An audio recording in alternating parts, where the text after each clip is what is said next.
le marché immobilier, c'est une espèce de conflit de territoire. Ce qui est compliqué, c'est qu'on fonctionne comme ça, je veux dire, nous, en tant qu'êtres humains, on est prêt à se battre comme des chiffonniers pour piquer une espèce de bout de terrain au voisin, alors qu'on a un champ tout entier à notre disposition juste derrière. Ouvrez n'importe quel livre d'histoire ou juste regardez les infos à la télé.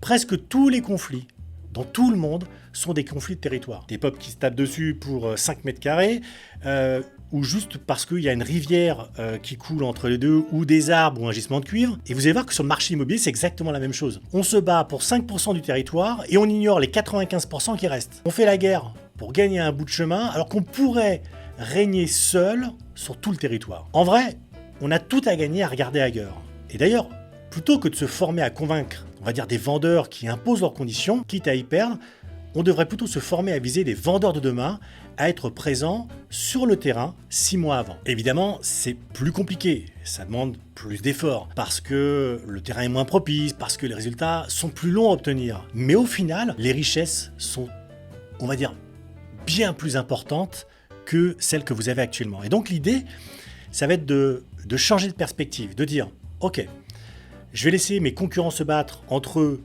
pour des mandats immédiats. Et moi, ce que je vais faire de mon côté, c'est que je vais aller chercher des mandats à plus long terme. Mais pour ça, il vous faut une méthode, parce que c'est plus compliqué d'identifier et d'accompagner un vendeur qui aura un projet dans 6 mois que de convaincre celui qui est déjà lancé.